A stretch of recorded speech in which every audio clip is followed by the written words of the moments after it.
आज जब भी हम किसी त्रासदी की बात करते हैं तो हमें बिहार के लक्ष्मणपुर में हुए नरसंहार की याद आ जाती है। वो नरसंहार जिसने पूरे देश को झकझोर कर रख दिया था, जिसे याद कर आज भी रूह कांप उठती है। याद दिलाती है कि 90 के दशक में हमारे देश में इस हद तक जातीय नफरत फैली थी कि लोग मारपीट नहीं बल्कि पूरे समाज को खत्म करने की ठान लिया करते थे। हम उसी सामूहिक हत्याकांड की बात कर रहे हैं जो आज से करीब 26 साल पहले हुआ था, जहां ऊंची जाति के लोगों द्वारा बनाई गई एक गिरोह ने 58 लोगों को मौत के घाट उतार दिया। उन लोगों का कसूर केवल इतना था कि वो नीच जाति से बिलोंग करते थे, वो संबंध रखते थे नीची जाति से। इस नफरत की आग ने ना जाने कितने बेकसूर बच्चे, गर्भवती महिलाएं और उनके लाचार पति और पिताओं को जान से मार दिया। ऐसे में उस घटना को लेकर कई तरह के सवाल दिमाग में आते हैं।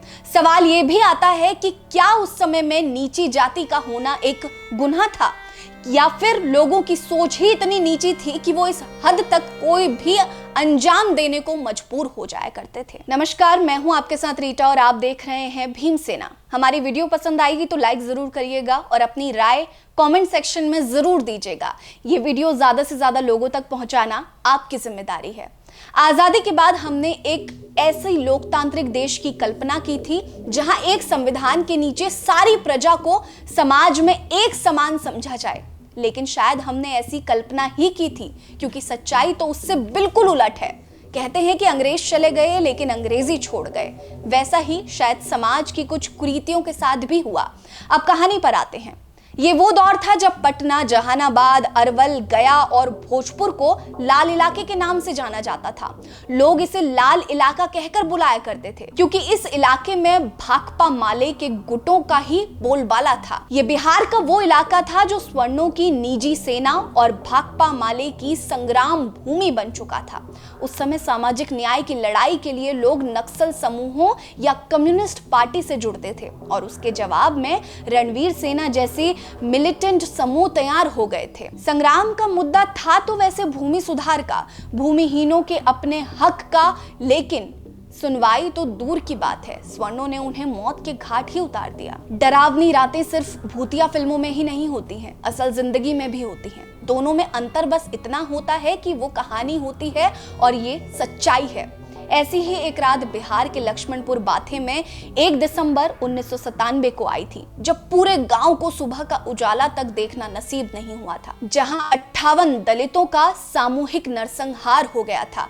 ये वही रात थी जब रणवीर सेना के करीब 100 लोगों ने नाव पर सवार होकर सोन नदी पार की थी। उनके निशाने पर था लक्ष्मणपुर बाथे गांव, जहां पिछड़े जाति के लोगों के लिए एक अनहोनी दस्तक दे रही थी। कहा जाता है कि दलित विरोधी लोगों ने नाव से उतरते ही सबसे पहले नाविकों को मौत के घाट उतार दिया। ठंड भरी उस रात ने सोन नदी का वो हिस्सा लहूलुहान कर दिया, लहू से रंग दिया था। ऐसा आरोप लगाया गया कि ऊंची जाति के लोगों द्वारा बनाई गई रणवीर सेना गिरोह के लोगों ने 58 लोगों को गोलियों से भून डाला, जिनमें 27 महिलाएं, 16 बच्चे भी शामिल थे। उन 27 महिलाओं में से करीब 10 महिलाएं ऐसी थी जो गर्भवती थी। हत्यारों ने करीब 3 घंटे तक ये खूनी खेल खेला और इस पूरी खूनी रात को अंजाम दिया। देश में तब प्रधानमंत्री भी थे और राष्ट्रपति भी थे, लेकिन बस निंदा के लिए निंदा हुई, कोई एक्शन नहीं हुआ। इन हत्यारों के आगे सिस्टम भी पूरी तरह से मजबूर हो चुका था। घटना घटित होने के 2 दिनों बाद तक कानून से न्याय की आस में स्थानीय लोगों ने शवों का अंतिम संस्कार नहीं होने दिया था, लेकिन देश के सिस्टम के कानों में जूं तक नहीं रेंगी थी। जब 3 दिसंबर को तत्कालीन मुख्यमंत्री राबड़ी देवी ने गांव का दौरा किया, उसके बाद उनके शवों का सामूहिक अंतिम संस्कार किया गया। वो दिन ऐसा था जब एक ही दिन में 58 चिताएं जलाई गई। आपको बता दें कि बिहार में 90 के दशक में जमकर जातीय नरसंहार देखने को मिले थे। अगड़े पिछड़े वंचित बीच छिड़ा वर्ग संघर्ष जातीय संघर्ष में बदलकर सैकड़ों लोगों की बलि लेने लगा था।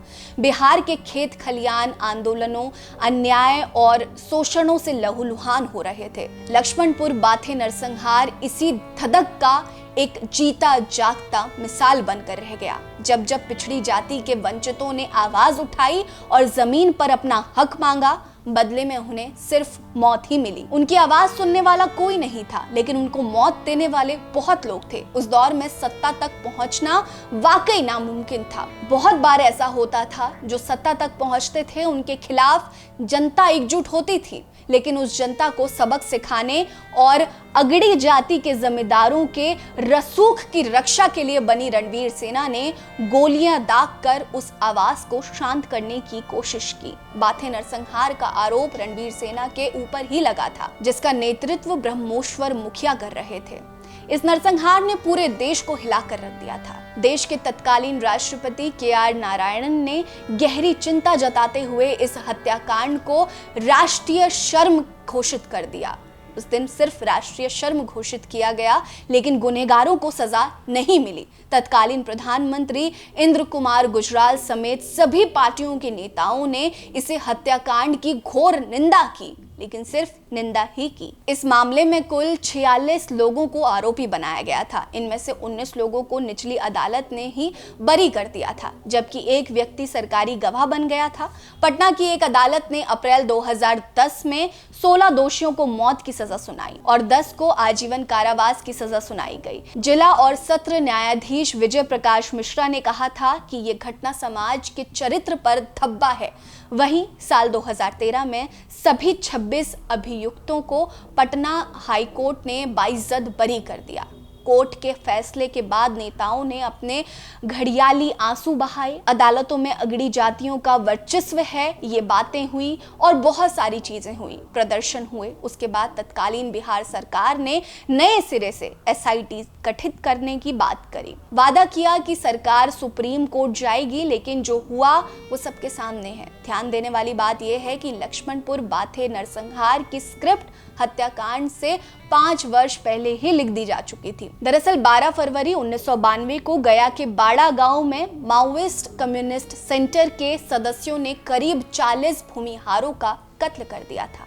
इस मामले में आगे जाकर 9 लोगों को सजा हुई, जिसमें से 4 को फांसी मिली और बाद में आजीवन कारावास की सजा सुना दी गई। इसके बाद आया 1997, जब लक्ष्मणपुर बाथे में अगड़ी और पिछड़ी जातियों के बीच जमीन को लेकर विवाद शुरू हुआ। 1992 का बदला लेने के प्लान बना दिया गया था और इस घटना को अंजाम दिया गया था, लेकिन दोनों ही नरसंहार के बीच अंतर ये रहा कि जब 40 भूमियारों की हत्या हुई तो आरोपियों को पकड़ा भी गया, उन पर कार्रवाई भी हुई और उन्हें सजा भी मिली।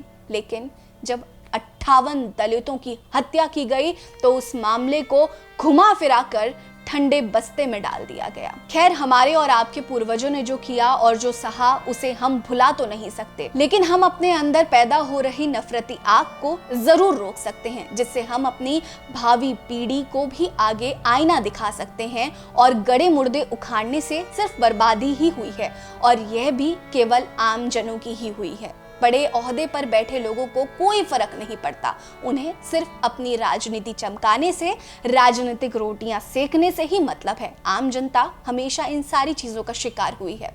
बाद में हम सरकारी रिपोर्ट में सिर्फ एक आंकड़ा बनकर रह जाते हैं। तो इससे बेहतर है कि हम आज इस सदी में ऐसा आपसी भाईचारा बनाने की कोशिश करें, ऐसा प्रयास करें कि ऊंच नीच की ये जो भावना है ये एकदम खत्म हो जाए। ये सारी बातें इतिहास हैं। इतिहास के पन्नों में कुछ बातें सुनहरे अक्षरों से लिखी गई तो कुछ बातें काले अक्षरों में दर्ज है, काले पन्नों में दर्ज है। तो इन बातों को सिर्फ एक इतिहास के तौर पर ही लें, किसी भी तरह का उग्र रिएक्शन या फिर अपने मन में हीन भावना ना लाएं। कोशिश करें कि आपको जो पिछले समय में बीती हुई चीजें हैं उनके बारे में फैक्ट टू फैक्ट बातें पता चले। इसीलिए हमने लक्ष्मणपुर बाथे कांड से जो पहले कांड हुआ था उसके बारे में भी आपको बताया, इंसाफ के 2 पहलुओं को आपको समझाया कि पहले क्या इंसाफ हुआ और बाद में क्या इंसाफ हुआ। खैर, ये बातें इतिहास की हैं। हमारा मकसद सिर्फ इतना था कि आप तक सही जानकारी पहुंच सके, आपको अपने इतिहास के बारे में पता चल सके। आपको हमारी वीडियो कैसी लगी हमें ज़रूर बताइएगा, कोई कमी हो तो वो भी बताइएगा। बने रहिए हमारे साथ। नमस्कार।